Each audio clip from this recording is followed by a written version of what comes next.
kids podcast. You can go slow. A kids podcast about.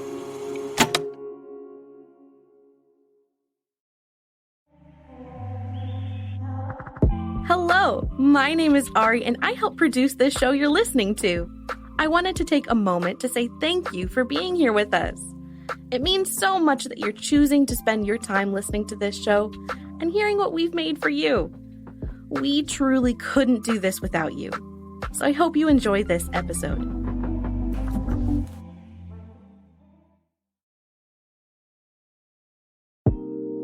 What is the value of reading to you? So I think that reading is one of the essential building blocks for everyone to be the best that they can be. I recently published a t-shirt that reads, "Books saved my life." And I truly believe that.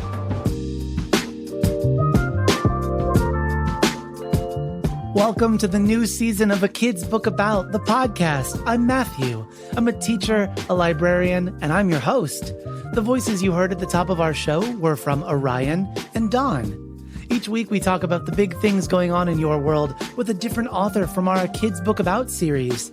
And today is a very special day because we're celebrating the power of reading with our friends at Reading is Fundamental and two very special authors.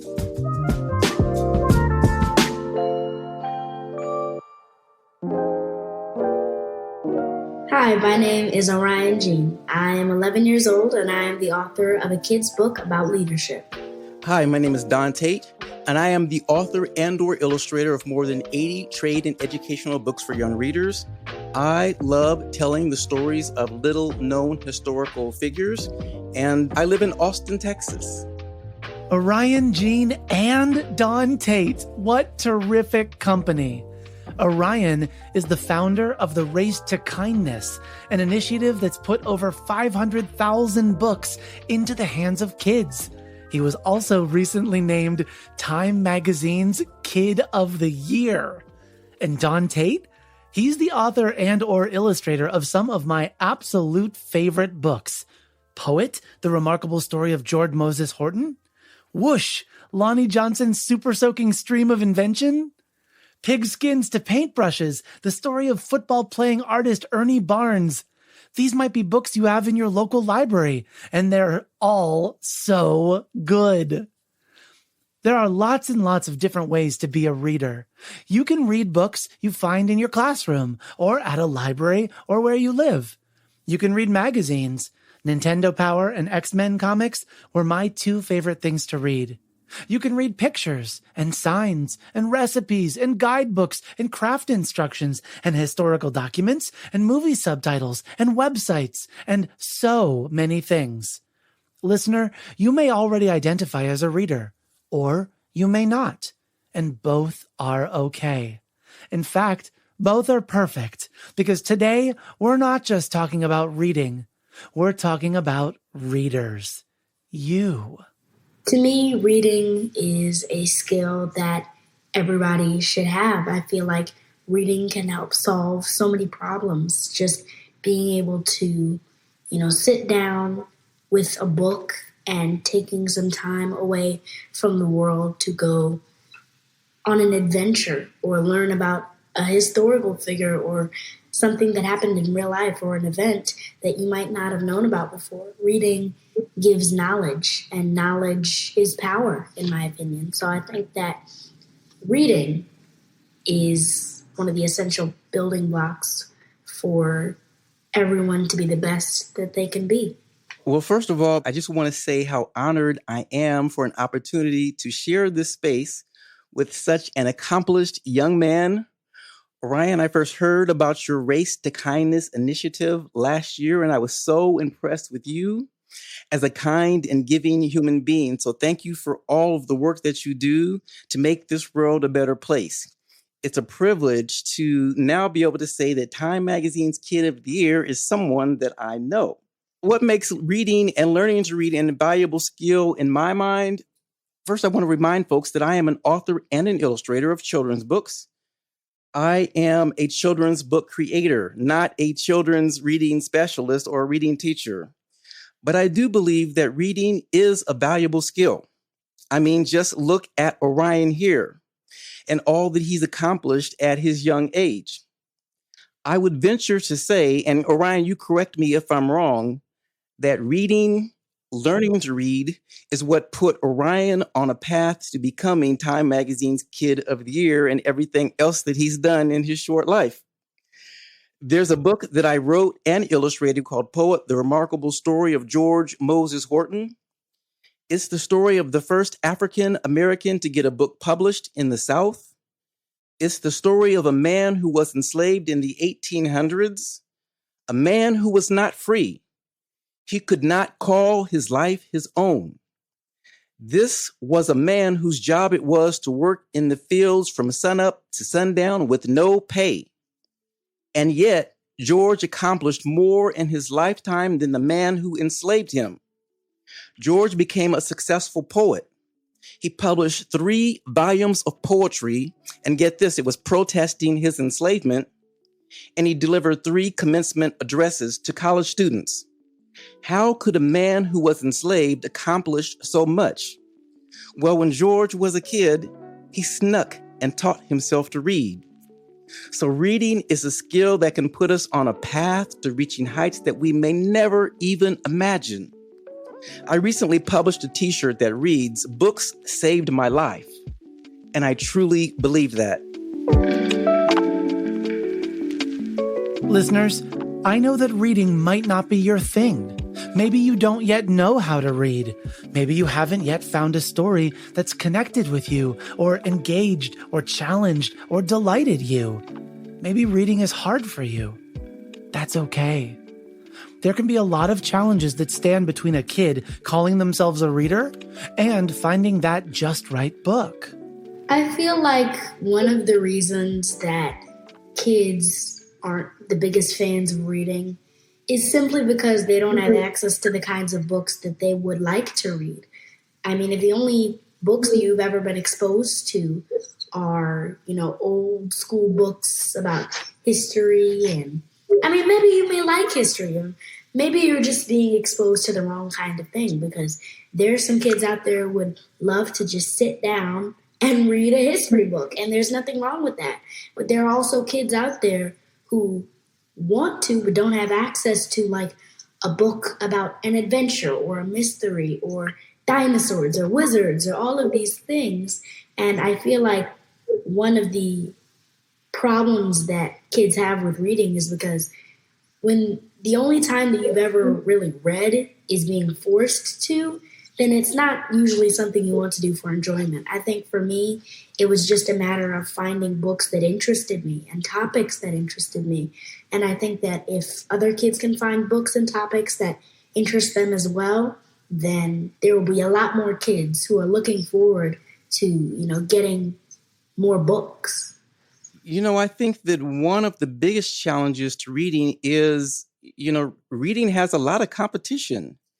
When I think about my own grandchildren, and I have 7 of them, they each have iPhones, they have their own Instagram accounts, and TikTok and other social media accounts. Each and every one of them have Xboxes and PSP video game consoles with dozens of games. They all have TVs in their rooms, TVs with hundreds of channels to choose from. Books have to compete against all of this. Unfortunately, books and reading often take a backseat to TikTok. Reading is something that really must be stressed in the home, I feel like. But not only stressed, it must be modeled by example. For example, with my son, who is now a college student at the University of Texas, but when he was a kid, we expected him to read. You get up, you do your chores, you take a shower, you take care of your pets, and yes, you read. It wasn't optional, but he thanks me for it today. In addition, my wife and I, we modeled reading in the house. He saw us reading daily. Reading was something important in the Tate home, and so that's something that he grew up and valued. I think that another challenge is that while I love books, I love reading them and I loved making them, Your typical picture book costs, $19, $20.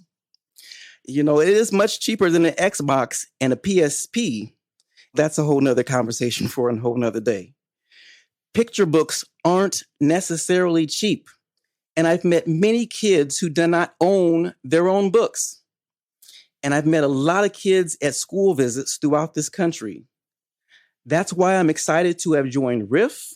Reading is fundamental in the Rally to Read 100 initiative, where we celebrated and engaged kids in reading. In my case, on the important topic of, like Orion mentioned, adventure. During the month of January, I contributed a special virtual read aloud of the book Black All Around by Patricia Hubble. This is a book that I illustrated to support the Rally to Read 100, which is a 6-month reading engagement initiative, which encourages kids to read 100 books by Read Across America Day. In addition, I often participate in programs like the Texas Book Festival's Reading Rockstars, where hundreds of kids get their own signed copies of my books. I'm proud to be working with RIF in an effort to meet some of these challenges that kids face every day when it comes to books and words.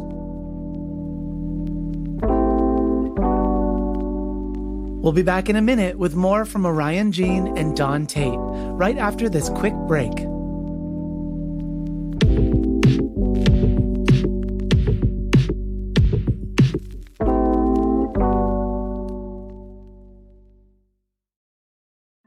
Hi, I'm Olivia Greenspan. And I'm Zanaji Artist. And we're the hosts of 1.5, a kids podcast about climate justice. In our show, we'll talk about what climate change is and what climate justice can look like.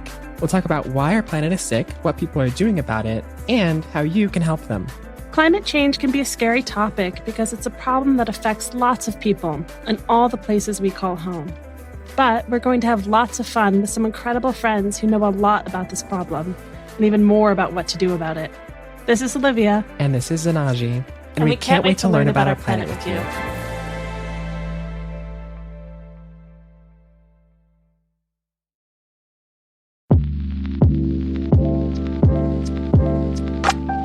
Welcome back to A Kid's Book About, the podcast. On today's episode, we're talking about reading and being a reader with Orion Jean and Don Tate. As you think about the books you love and the books you've had read to you, the books you read in school and the books you gravitate toward when you can pick absolutely anything your heart desires, I've got a question for you. And it's a big question. When was the last time you saw yourself in a book? Interpret that however you'd like. When was the last time you saw a character like you, or like your family, or someone who believes and practices the same religion as you, or has the same color skin, or talks the same way, or identifies the same way? While you think about that, here's Orion and Don. I think it's, like you said, it's very important to see yourself reflected in the books that you read. If you're only seeing books about people who they're not like you at all. They don't look like you or act like you or dress like you. They don't, talk like you. Then you can't see yourself in an environment where these things would be possible because you've never seen it before. It's not been, you've not been represented. So you feel like there are only certain kinds of things that you can be or things that you can do because those are the only times that you ever see yourself. I mean, for me personally, I was just, looking through like books to read the other day, and I was trying to find a new book to read because I just finished one, and I was just looking and I was like just so confused about why there were so few books about people that looked like me doing adventures or in fantasies or in different kinds of environments that you might not normally see myself in. Because I feel like even not just me, there are other kinds of cultures that you don't see represented enough because people aren't writing about those experiences. And I think that's why it's important for me to be able to say that I was able to write a book that was different than what I've, seen usually. I think it was great that I was able to talk about how important leadership is, and kids knowing that it was me, a little, 11-year-old boy who looks like them, can go out and do these things and that they could do them too. And I feel like if other authors are able to, see themselves, or aspiring authors, or even in other careers are able to see themselves represented in the area that they want to grow up in, then that can inspire so many children. It really speaks to possibility, doesn't it? When you can see yourself there, you can see that there's a way or a chance or a hope for you to get there too. And when you don't see yourself, it can feel like that's not a place for me. Orion, that was beautifully articulated. I really appreciate you giving that answer. Thank you so much for that. Yeah, I really appreciated Orion's answer. I learned so much from listening to young people. So I was especially anxious to hear what Orion would have to say, particularly because he's growing up at a time when there is more diversity in books than when I was a kid. I grew up reading Dick and Jane. I grew up reading Mother Goose rhymes. Jack Sprat Can Eat No Fat. Little Jack Horner Who Sat in the Corner. Jack and Jill Who Went Up the Hill. Dick and Jane, none of these Jacks, they didn't have any black friends. So when a child grows up not seeing themselves in books, not seeing people who look like them, I think they can feel invisible. They can feel unimportant in the world in which they live. They might feel that the books that they read are simply for white people. That's how I felt when I was a young kid. I often felt like books are for white people. There's not any black people in the books that I read. It wasn't until I got older and discovered books like Black Boy by Richard Wright and Native Son by Richard Wright and the autobiography of Malcolm X and those of many others that I realized that, yes, reading is for me. The authors who wrote those books wrote for people who looked like me. And I think another thing that can happen when books lack diversity, when they lack accurate images of diverse people and experiences, it reminds me of when I talked to my nearly 80-year-old mom about children's books. And she recalls some of her favorites from when she was a child. She often talks about, and she loved the Nicodemus series. She recalls fondly the Black Sambo book, books that were racist as heck. But my mom was a reader, and when it came to books featuring Black characters, that's all she had to read. She likely accepted the racism in those books as unharmful. That's why I'm thankful that today we have books that portray Black people and Native people and Asian Pacific Islander people and LGBTQIA people accurately and authentically and joyfully. On the flip side, what do you think it does to the mind of a white kid who grows up reading books featuring white people only? Because when we talk about books as windows and mirrors, historically, white kids get all the mirrors. Well, those kids can grow up thinking themselves more important than others. And there we end up in some of the messes, a divided country that we are living through today. I just got to say, you took my breath away when you said about representation, Don, when you said joyfully. You took my breath away when you said that. That is so important. Historically, books featuring people of color have focused on misery and pain and slavery and civil rights. And I think those topics are important. And I'm going to keep writing on those topics. But we need more books, like Orion said, that just feature the fantasy and adventure and the joy of Black children, children of color, diverse children. Absolutely. I agree. It's like, just because those topics are, like you said, very important, that doesn't mean that that's all there is. What if there's a story about someone who looks like me where race may not even be an essential part of the story? It's a part of the character, but that's not their entire character, just being Black. It's being Black and also having, character values that you might see in a regular, book where there isn't as much representation. And I think that while I'm surrounded by people who are different than me, I'm just not seeing that as much as, in real life as I am in literacy. Orion and Don are not just sharing their books with the world, they're sharing their own personal stories by how they live their lives and how they walk through the world. Knowing your story and knowing how others might find strength or hope or understanding or affirmation through hearing your story is a really, really powerful thing. So listeners, I'd like to invite you to hear Orion's story and Don's story and think about the gift that your life is to others.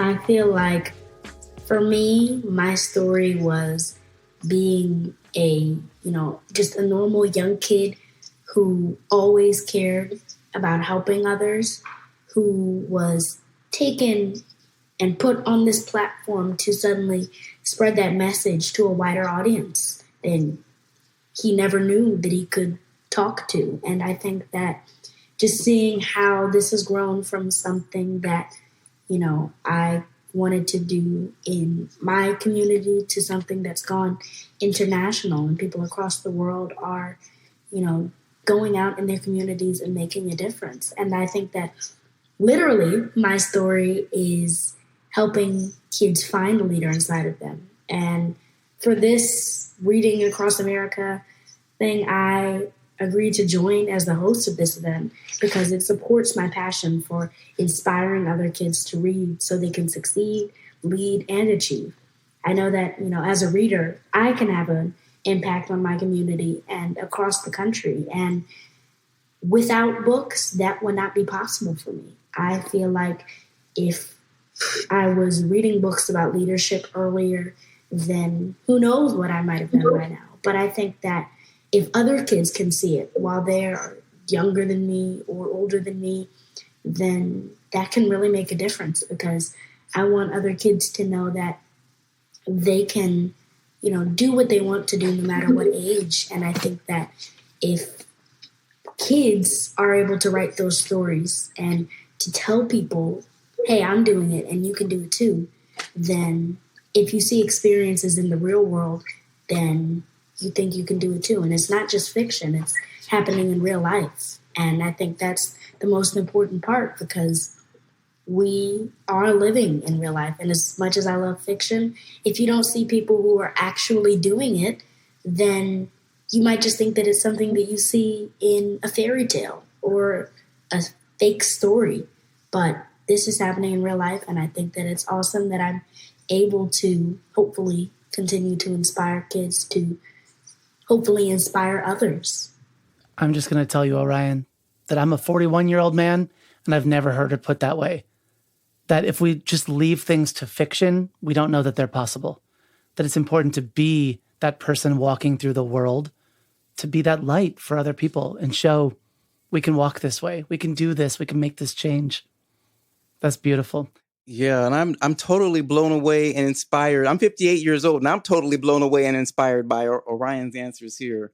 On a Wikipedia page entry about me, someone once described me as a social justice activist, and initially that gave me pause. Me, an activist, the guy who was never out there protesting in marches or carrying signs at gatherings. Me, the guy who was too afraid to don a mask and wear it to the Black Lives Matter rallies a couple of summers ago. But then I thought about it more, and I came to realize that I am indeed doing the important work. I realized that activism doesn't have to look the same way for everyone. My artwork, the books that I write and that I illustrate, they are my activist voice. My books make a statement. On the final page of my William Still book, I used these words in regards to what stories can do. Stories protest injustice, soothe, teach, inspire, connect. Stories save lives. And if that's not enough, I'd like to read a note sent to me by a new author of children's books. His name is Antoine Eddy, and he is the author of a book called Nigel and the Moon. And he recently sent this note to me, and it just gave me chills. He says, Don Tate opened doors for us and kept them open long before he knew just how many of us would come through. From his picture books to his activism, he does it for the culture. It's a constant reminder for us all to reach back and lift up as we climb. And that nearly brought me to tears. It brings me to tears as I'm like reading it here again. But I also, I try to inspire kids when I visit schools. I want every child to know that what I'm doing, the stories that I'm writing, and my artwork, they can do that too.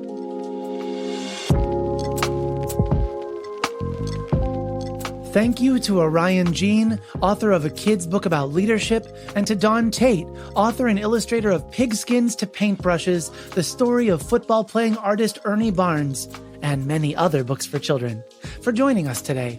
Thank you also to our friends at Reading is Fundamental for helping to coordinate this conversation. You can learn more about Orion's book and others like it by visiting akidsco.com. Check out the show notes for a link to the other great resources mentioned in this conversation. If you want to be on a future episode of A Kid's Book About the podcast, or if you have a question you'd like us to consider, have a grown-up email us at listen@akidspodcastabout.com, and we'll send you the details. A Kid's Book About the podcast is written, edited, and produced by me, Matthew Winner, with help from Chad Michael Snavely and the team at Sound On Studios. Our executive producer is Jelani Memory, and this show was brought to you by A Kid's Podcast About. Follow the show on Apple Podcasts or wherever podcasts are found, and check out other podcasts made for kids just like you by visiting akidsco.com. Join us next week for a conversation about technology with A Kid's Book About author Amber Case.